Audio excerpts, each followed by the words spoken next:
Hi everyone, I'm Evening Ransom. I had this aha moment and somehow tells you something, gets you on board, that you back him up in leaving her. He leaves her on their 10th anniversary while she's in the hospital with your support.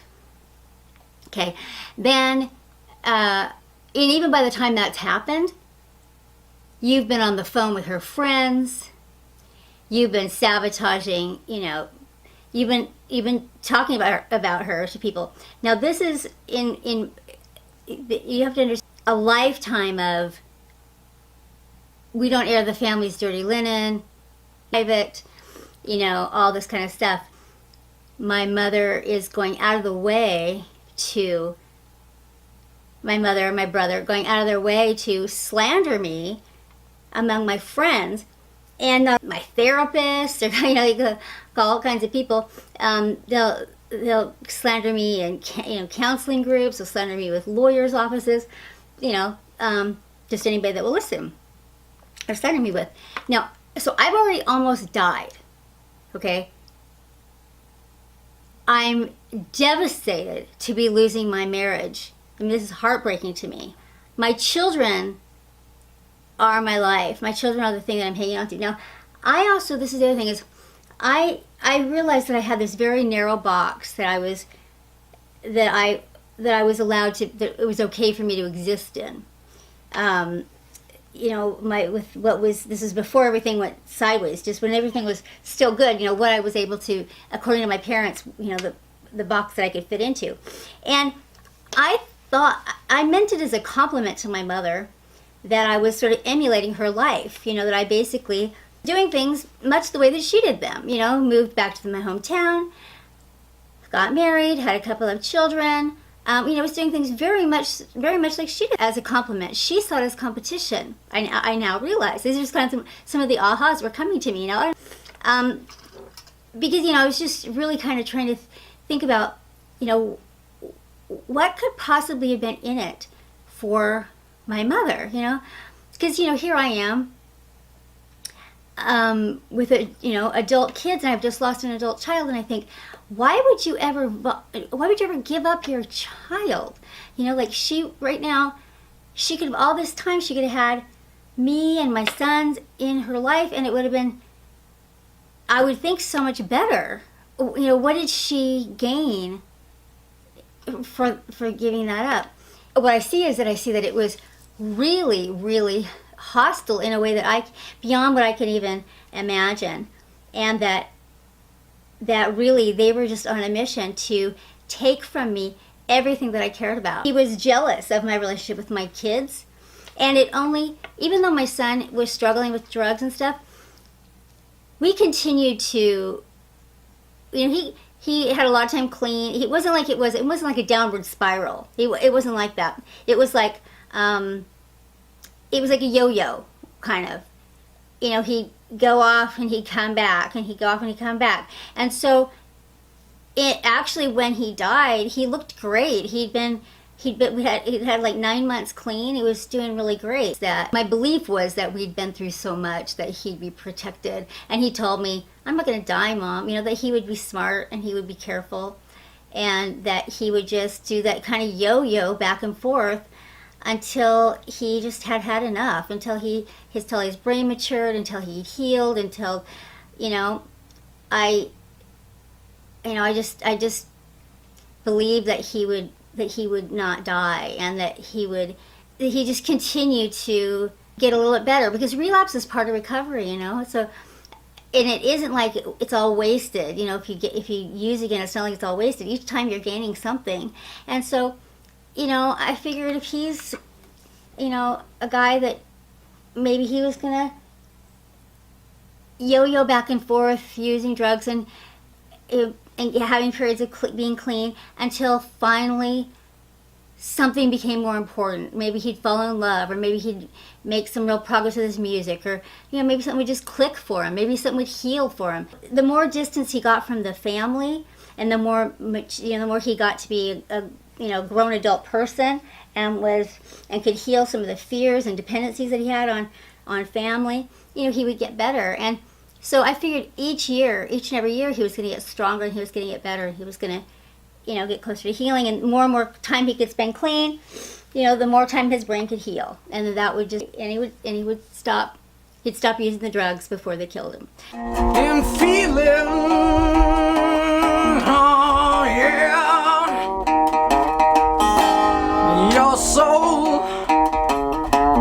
I'm an animal, must say, lie of shame,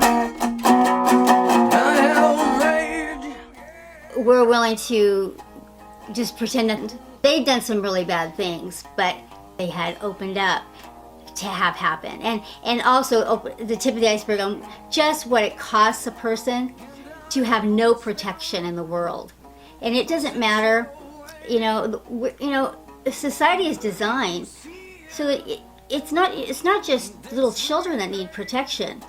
We all need people. We all need people to have our backs. And so it doesn't matter how old you are. If you need somebody to have your back. That it made a major difference, and that's why he went for them first.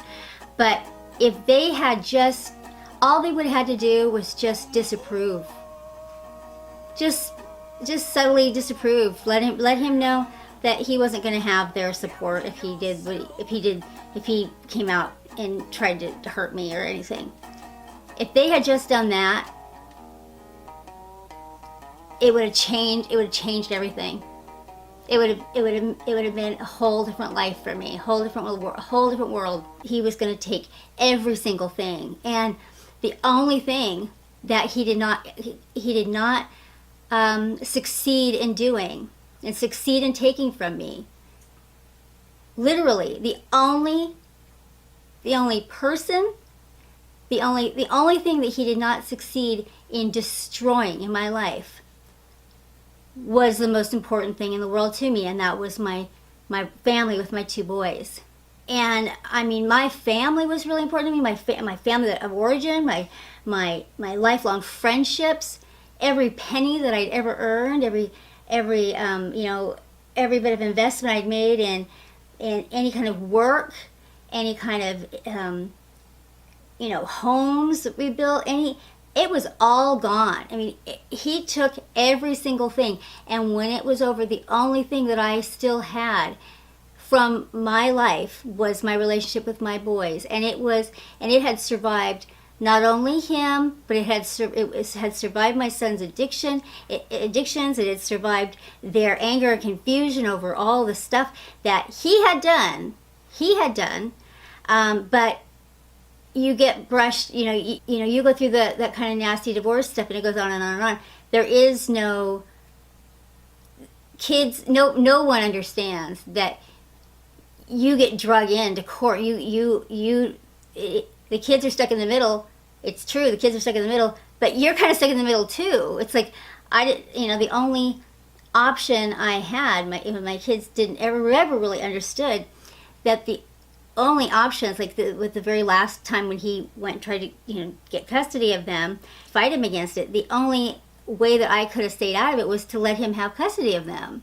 So I'm in there fighting, and they're feeling like they're caught in the middle, but I could not have fought, and then they would have had to go there. So I'm not sure my kids ever really understood that, because he was so manipulative. It's like they did understand that at first, but by the time it was over, he had been so them confused. And of course, they wanted to believe that he's only fighting for us because he loves us too. I made it through all the things that I done, and proud to say that I never became like them. I became more and more myself. I became more and more, with every challenge, I became compassionate, more different from them all the time.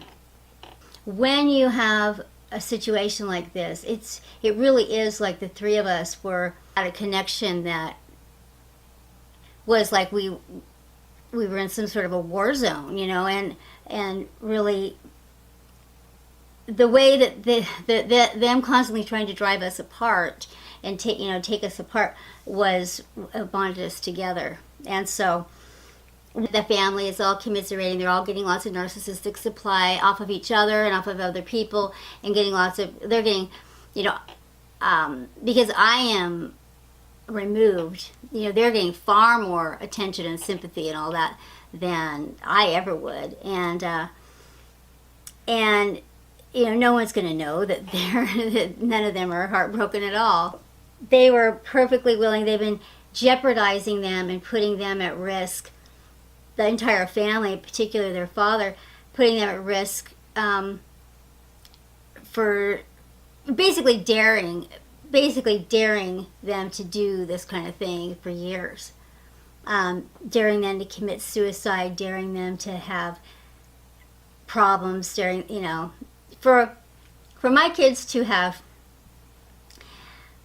made it through, survived this dysfunctional family without some serious significant, you know, years of really probably, you know, having some stuff to overcome with, you know, which they both of my kids have had, and you know, Liam still has.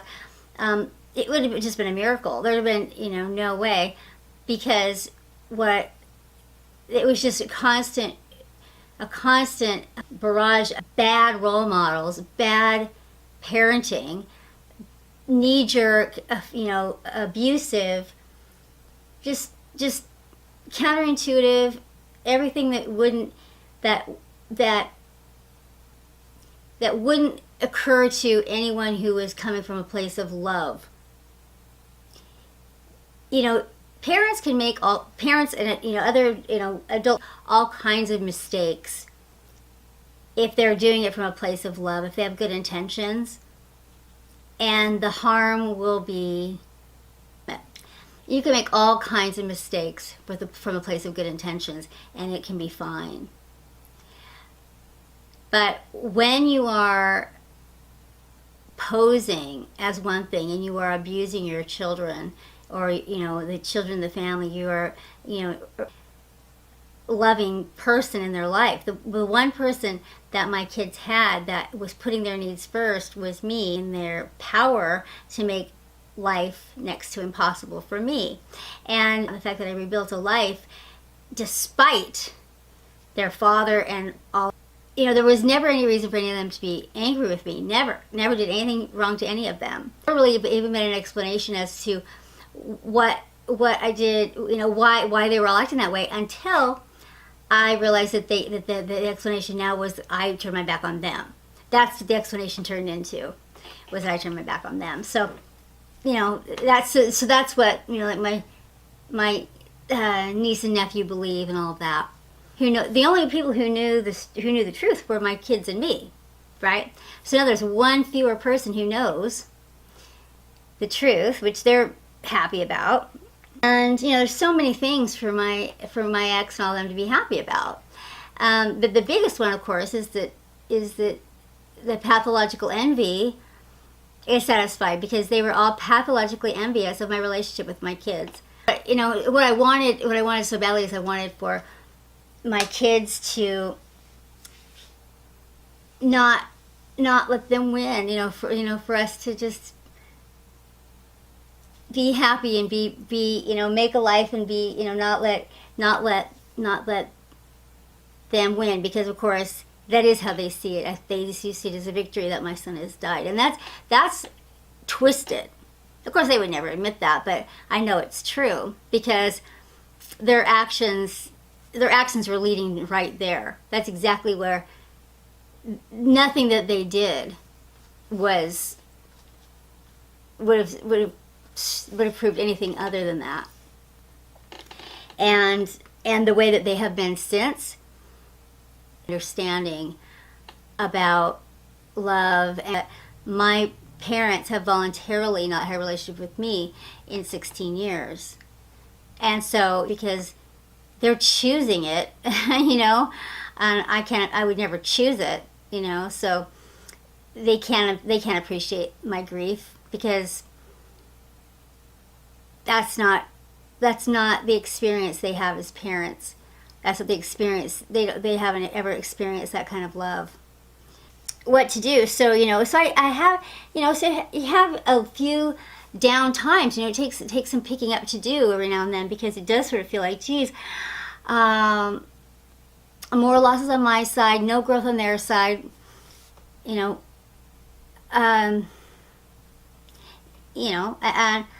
is to have a still alive and growing and creative relationship going forward, and that's true to me to do. That's continuing on.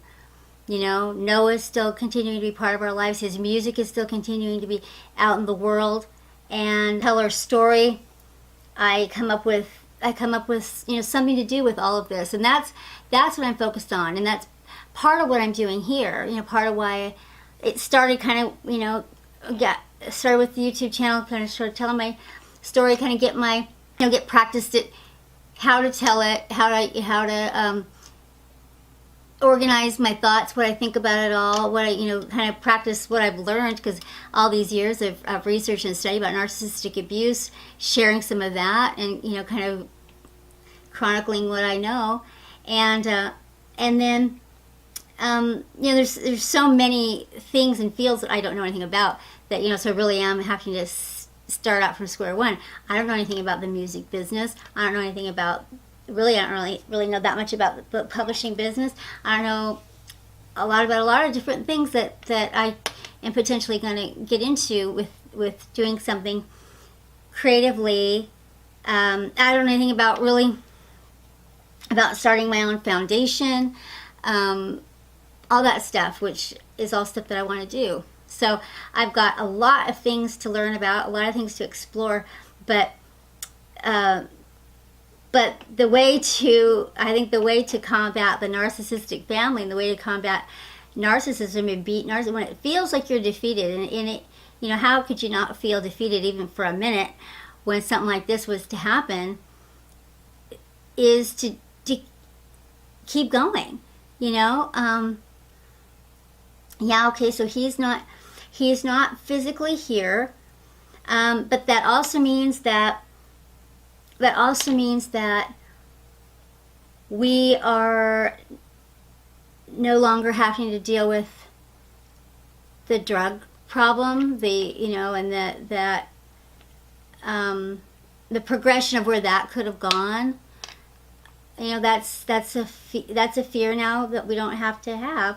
We don't have to see that. We don't have to, there's no chance of us going down that ugly road. That road where it was going to turn into, that things can always get worse. That's something. Things can always get worse. So yeah, we've been down a difficult road, but Noah had in no way bottomed out the road of addiction, the road of a drug addict. He had from everybody, and that kind of stuff hadn't happened yet. And so fortunately we never have to go. And I believe that he's going to be right here. He's left music behind. He's, I even believe things that, like, he maybe could learn to play me, or through someone that he works with, and who knows, the possibilities are just endless. But the I know of getting through anything is to face the destruction with creativity.